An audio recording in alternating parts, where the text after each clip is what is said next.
Across the world, demand for meat continues to rise.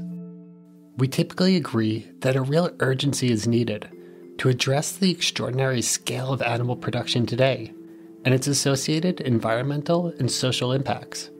But we don't always agree on where to put our energy and resources. Should we encourage shifts towards more plant-forward diets? Make livestock systems more efficient? Make animal farming more compassionate? Or should we try to satisfy this craving for meat, but do so without the environmental and ethical baggage? I'm talking here about cultivating meat in labs. This involves taking cells from the animals' bodies, growing them in bioreactors, and creating a product so similar to meat it shares the animal's DNA. There's some big questions about whether it's even technically possible to commercially scale this type of production. But that's not what this episode is about. Instead, I'm asking a more personal question. If you had a piece of cultivated meat on a plate in front of you, would you eat it? As we continue to explore how natural our food and farms should be, we now ask, is cultivated meat seen by consumers as natural or unnatural? And does that even matter? Welcome to the Nature Season of Feed, a food systems podcast presented by Table. I'm Matthew Kessler, and if you're not a new listener, you'll recognize this as a topic that we explored in depth last year with the Meat the Four Futures series. If you enjoyed that, I imagine you're going to like the fresh take you hear in this episode, which is from a philosopher on the unnaturalness of cultivated meat. My name is Cor van der Wele and I'm calling from the Netherlands. I live in Oosterbeek, a village near Arnhem, and I'm a retired professor of philosophy at Wageningen University, which is close by. Cor van der Wele has had a front row seat to see how these debates have evolved over time. From a meeting in Sweden in 2011, when the technology was called in vitro meat, to when the Dutch scientist Mark Post developed the first lab-grown burger, to the ongoing focus groups she conducted to better understand consumers' hopes and fears for a cultivated meat future.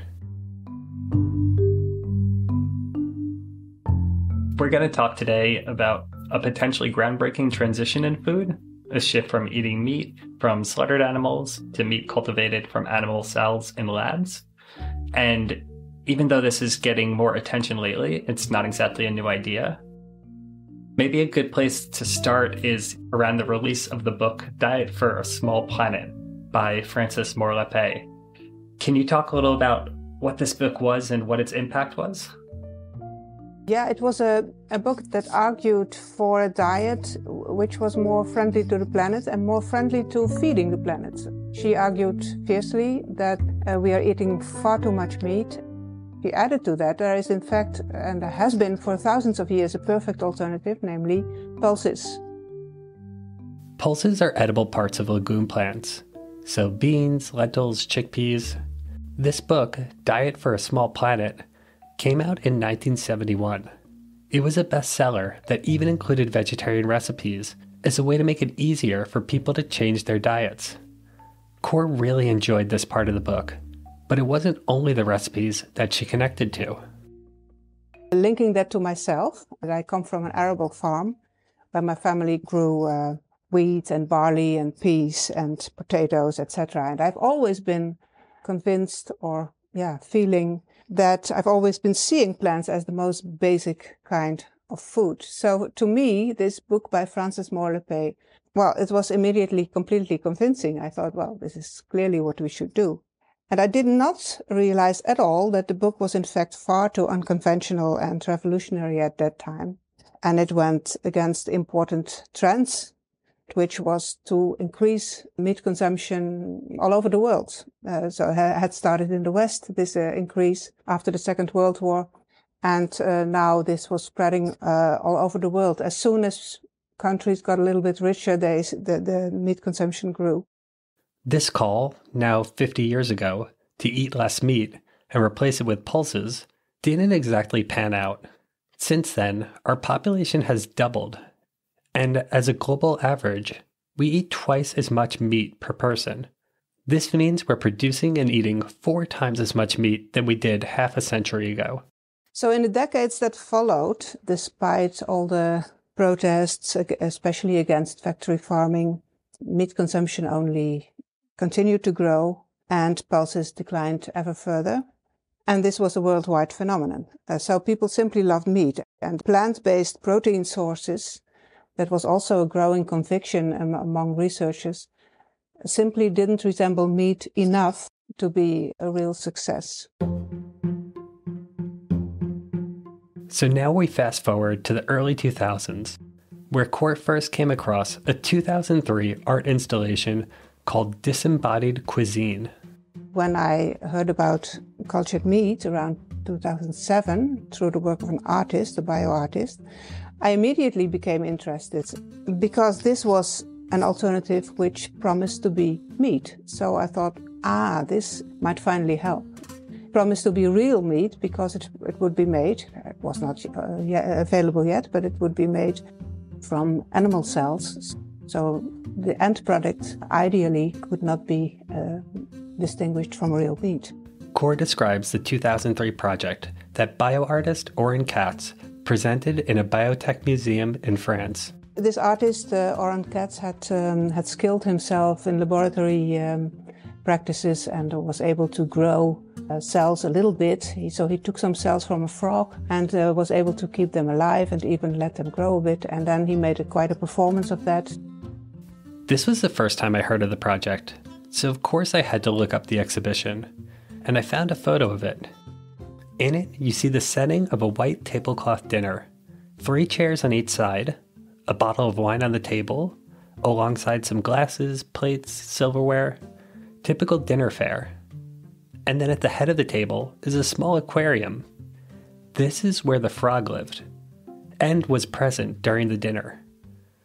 So on the diner's plates were little frog steaks, cultivated from the cells of the same frog that they were sitting next to. Did I mention that the dinner table is also behind a quarantine room with yellow tape wrapped around the outside? The artist was really doubling down on the unnatural, potentially dangerous biohazard feeling of the whole experience. So I thought that this is a wonderful idea. And from then on, I have been actively interested in the protein transition. Because for me, cultured meat was not a goal in itself, but a potential trigger for that transition. I find the experiment where the artist was culturing frog cells really interesting because it really confronts people both with the fact that an animal is being eaten and then, which is not something we have when we just have a piece of flesh on our plate, something maybe that doesn't even look anything resembling the animal. And also that there's a possibility of eating meat while the animal is not harmed in the process, which seems like quite a revolutionary idea.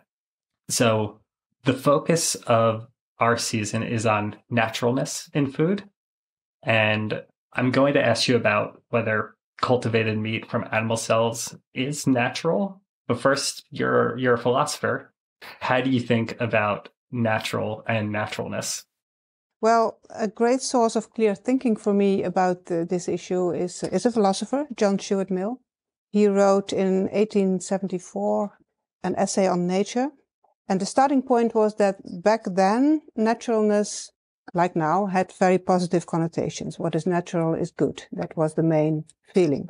And at the same time, it was also clear that it had very different meanings and sometimes confused meanings. So what Mill did, he gave an overview of all the historical uses of the word.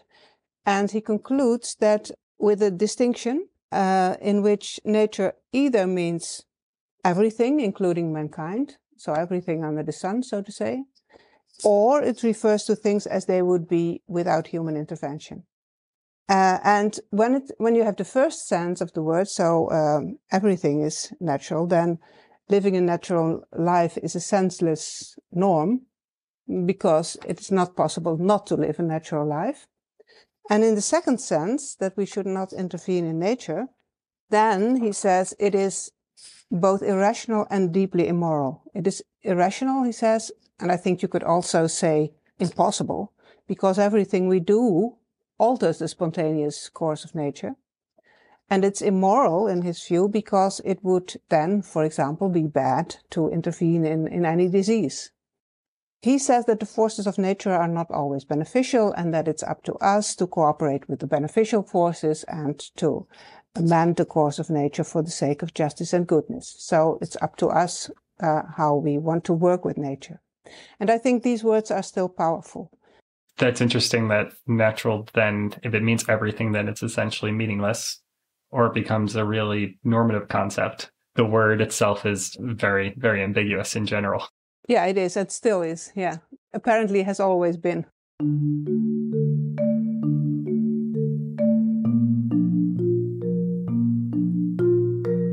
I want to say, for the record, meat alternatives are not new. There's a recipe for a mock lamb dish that goes back in China over 1,000 years ago. Many companies have been creating alternative meat products for the last 40 years.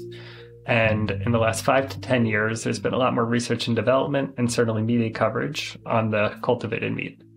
And just like these meat alternatives aren't new, attitudes to these products are also changing over time. So you've been following that and tracking that with various focus groups. But I want to ask, going back a decade or so, how have philosophers and ethicists been thinking about this question about whether meat alternatives are natural?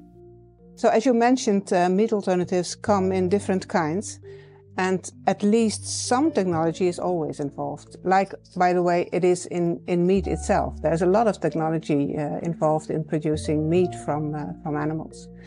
Perhaps you could say the least technological ball is perhaps pulses, but even here there's a lot of agricultural technology in improving the seeds, in sowing, in harvesting, in distributing. Cooking is, of course, simple, but it's still a technology.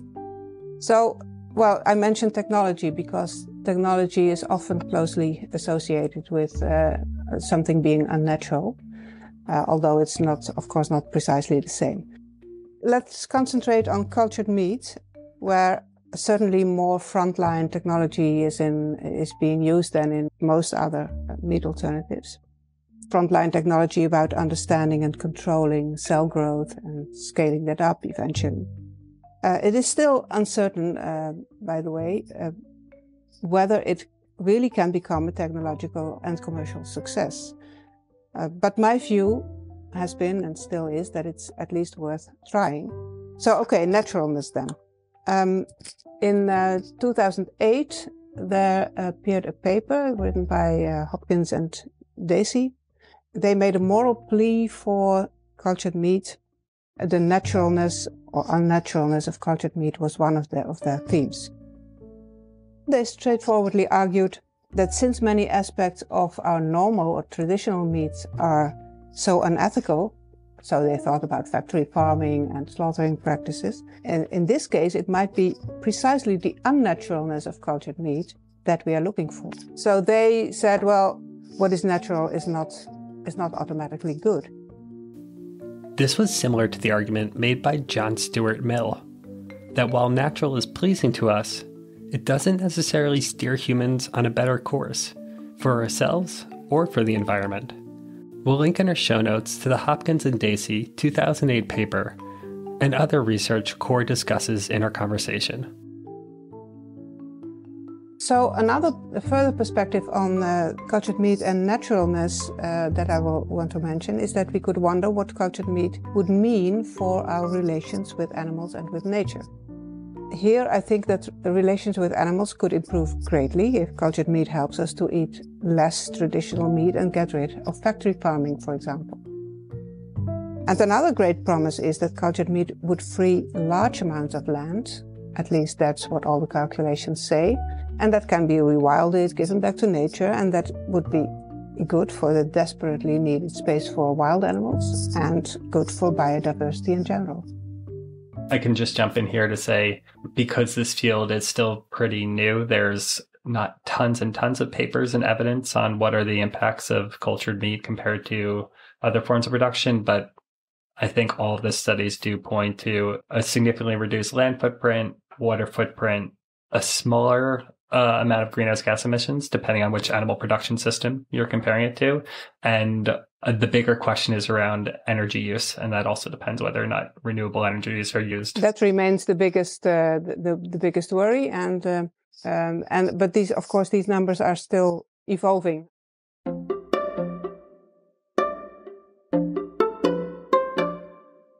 We're going to next take a tour of the development of cultivated meat across the last 15 years, as witnessed by Cor van der Velde. To give you a sense of how much this industry has grown, we'll start at the Chalmers University of Technology in Western Sweden, where a workshop is being hosted to set the research agenda for the future of cultivated meat. So I want to just jump into a very specific moment in time, which was in Gothenburg, Sweden. How big was this field back then in 2011? All in all, not more than 12 or 15 people. And when we estimated that how many people were working on cultured meat at that moment, our estimate was that there were not more than, let's say, 2 handfuls of full-time jobs for making cultured meat at that moment worldwide. It was a time in which it was very hard to get money for research on the subject. That was our main subject of discussion, actually. And also when we decided that cultured meat would be a better name than in vitro meat, as it was called earlier. But we were not so very optimistic at that point. That's extraordinary. To say that one more time, when the industry was called in vitro meat back in 2011, there were less than 20 people employed to think about and develop this technology. Now, in 2024, barely more than a decade later, there have been over $3 billion of investment in cultivated meat and seafood companies, most of which has come from private funding sources. And there's 174 publicly announced companies focused on cultivated meat inputs or products. So 2 years later, in 2013, the Dutch scientist Mark Post was behind the famous €250,000 lab-grown burger. What we're going to see is a world first. This is the first time ever a hamburger from cells grown outside of the cow is being made and presented. Yeah, so that changed a lot indeed. And in fact, already in Gothenburg, that was the only point of hope that we had. We knew that he had found this private investor for making this hamburger. Everyone sitting here with bated breath is dying to see what's underneath the cloche. So can you do the honours and lift the lid on your creation? And he did it because his technology was still very primitive. Then he could only make very small parts of meat, but he did it thousands of times. And his explicit goal was to ask for more attention and for more money, to put it more on the map. Yeah, I guess also a bit of a proof of concept. And I think it worked too, right? It certainly attracted a lot of media headlines and a lot of coverage on the back of it. Sure. I was present with the presentation, and the next day I bought all the English newspapers, and they all had it very big. New York Times, a lab-grown burger gets a taste test. Economic Times, world's first lab-grown burger is now ready to be served.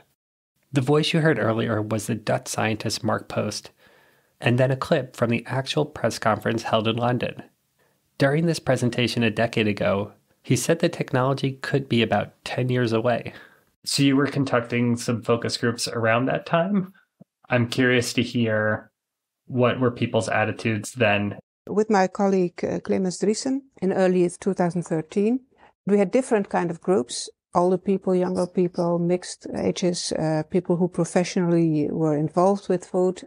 Well, in all of them, because cultured meat was not so well known as it is now, everybody found it very strange at first. But I had already learned in interviews that first responses are just that, first responses, and that it's more interesting what happens next. So I had interviewed people and asked them what they thought of cultured meat. And I remember very vividly the first interview, the very first, this person said, yuck, but immediately continued by saying, oh, but wait a minute. If I imagine what it means for animals, it already looks quite different. So I thought so much for first impressions. this changes when people start to think more. I decided to do these focus groups instead of, for example, surveys or whatever.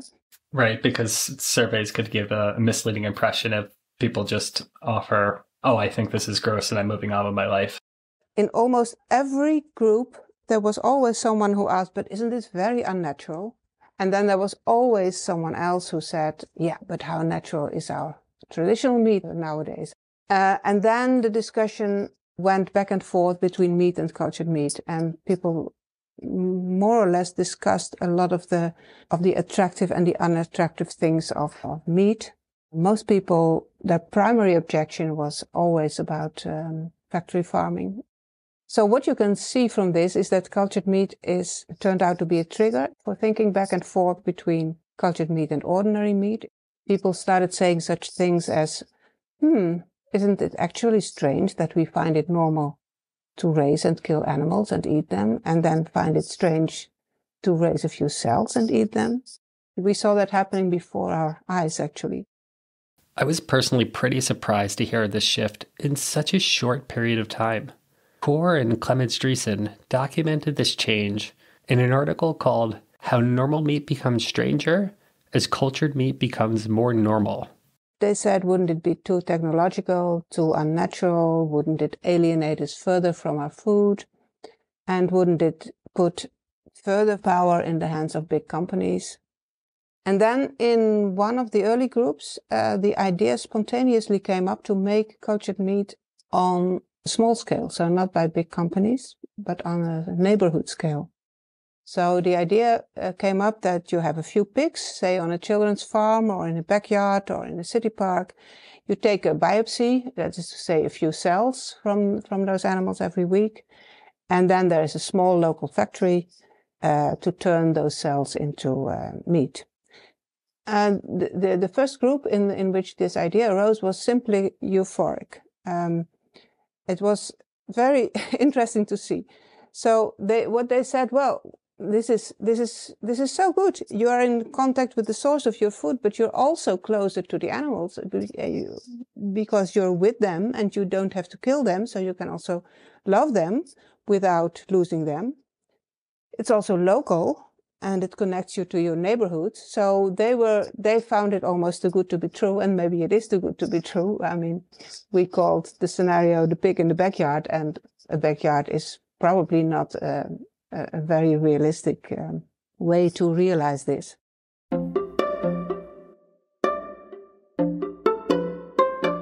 So once the focus group participants started to use their imaginations and think about new possible futures, they came a long way from their initial yuck reaction. Because unnaturalness wasn't just about the use of technology. On a small scale made such a difference. All the ideas of cultured meat being too unnatural or being too technological had simply disappeared from their thoughts. If you're like me, you may have been wondering this whole time, what do livestock farmers actually think of this? Since they're the ones who are perhaps most threatened by this technology. But when you consider this pig in the backyard approach, this offers a different way to bring income to the farm by raising the genetic material that goes into these cultivated meat products. Cor also spoke with livestock farmers to understand their views on cultivated meat. I think many people found it strange, or they were skeptical anyway. And the people who did come, skepticism was still a very prominent thing. And I could easily understand that because, actually how you would do that is still so vague and uncertain, the technological side of it, the commercial side of it. But there were also enthusiasts who wanted to start as soon as possible. And one of them is actually now working towards realizing a real cultured meat farm with cow cells. He has cows that roam free in nature, and then he doesn't want to kill them anymore. He wants to use their cells for cultured meat production. And farmers spoke, in the course of those groups, they spoke about lots of worries. For example, irritations about consumers who say that they want to pay more for more animal welfare and then don't do it. or about the government that comes with ever more rules that they have to comply with.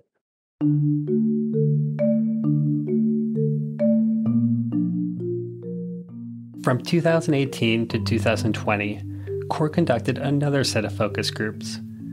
She realized across all these groups the importance of the concept of ambivalence. Instead of flattening the human experience, she wondered how conversations around cultivated meat might change if we embrace the fact that people hold many conflicting views all at once. It's very often seen as something negative. You ought to be of one mind. Many consumer scientists, they implicitly seem to assume that there is a clear ranking of values and one is on top, and it's all very straightforward and non-ambiguous and non-ambivalent. But what we had seen in the focus groups is there came a lot of ambivalence to the surface. So many people who said, well, on the one hand, I have wanted to be a vegetarian so many times, but then on the other hand, I love meat so much that I find it really very hard. And people struggling with these things and struggling with different values. Also, for example, saying that, well, I'm very sensitive to animal welfare and I would be tempted to try alternative meats, but then my partner so hopes to get meat on the plate that this is also a value conflict that people were struggling with.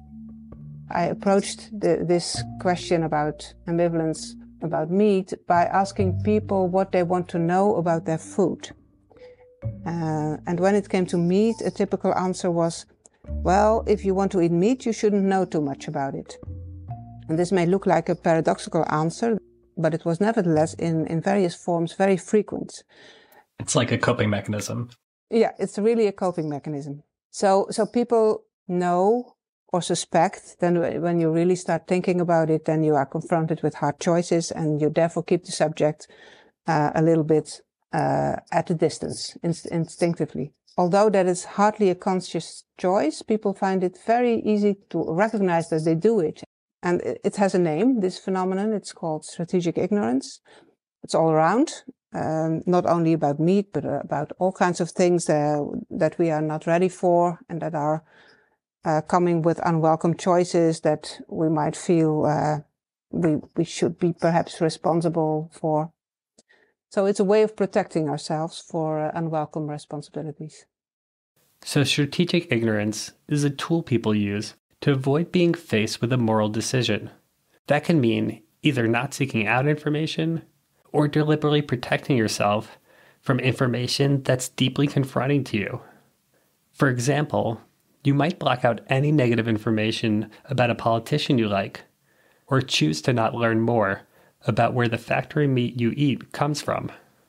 And of course, strategic ignorance becomes more difficult when the environment changes, when information goes on, and when more attractive products become available as alternatives, or when these products become better or cheaper. So gradually it becomes more difficult to remain strategically ignorant and more easy to make alternative choices. This brings me to a question I have.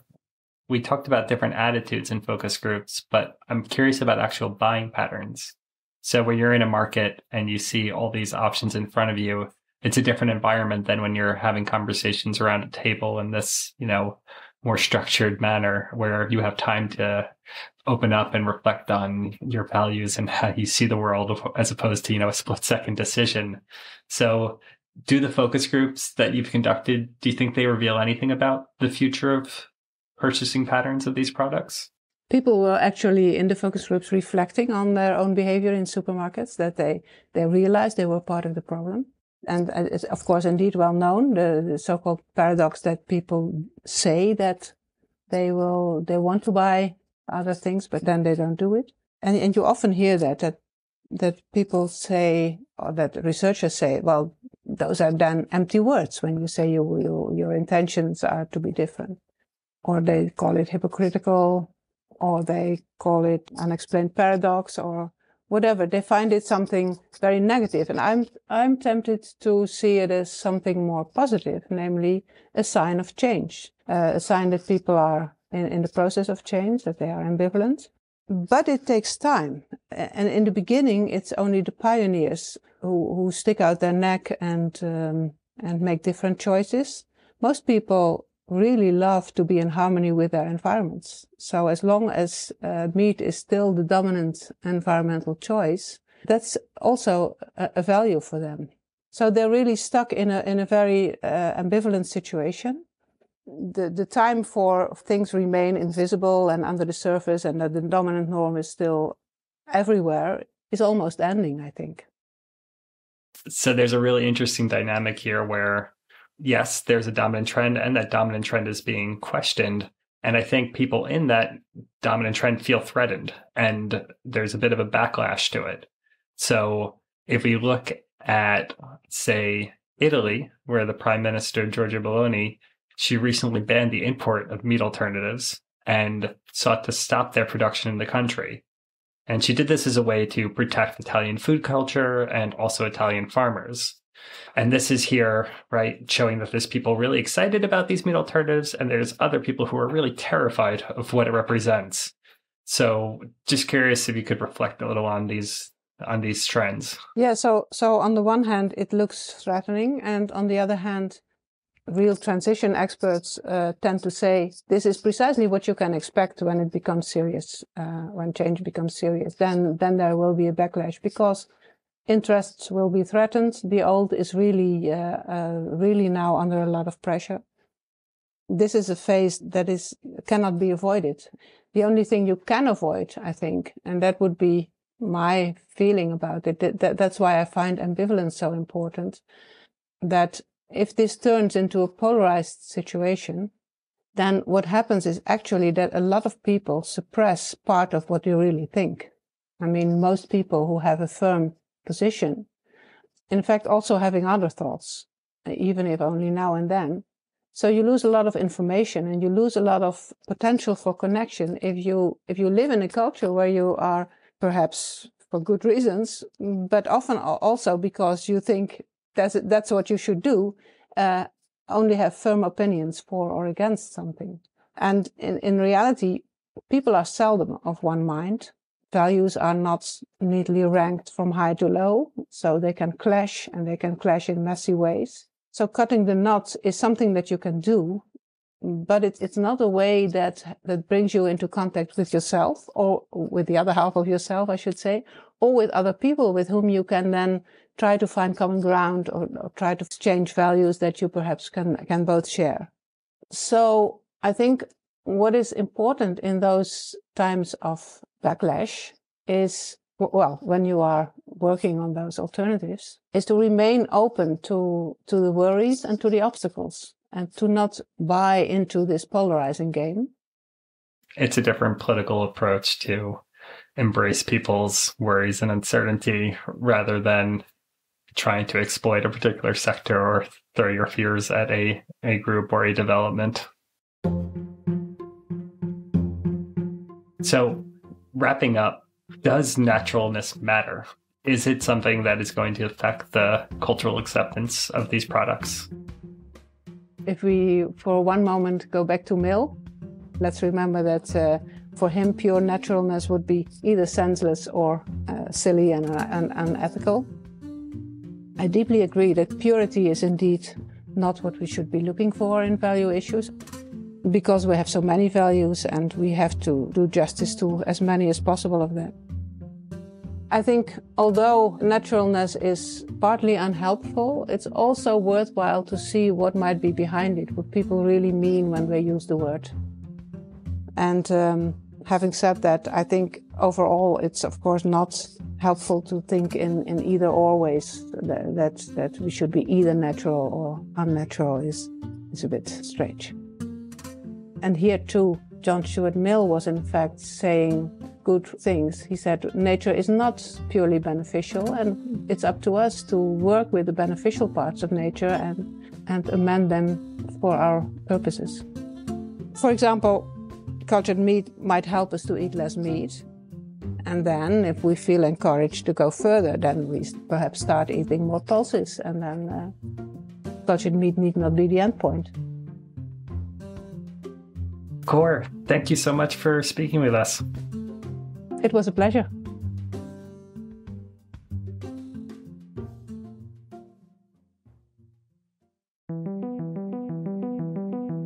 A big thanks to Cor van der Velde for speaking with us. You can visit the episode's webpage to see photos of the 2003 Disembodied Cuisine exhibit, clips from the press release of the world's first lab-grown hamburger, and the many articles written by Cor and others on the perceived naturalness of cultivated meat. And if you're interested in hearing more about meat alternatives and the future of meat and livestock in general, you can listen to the podcast series we produced last year called Meat the Four Futures.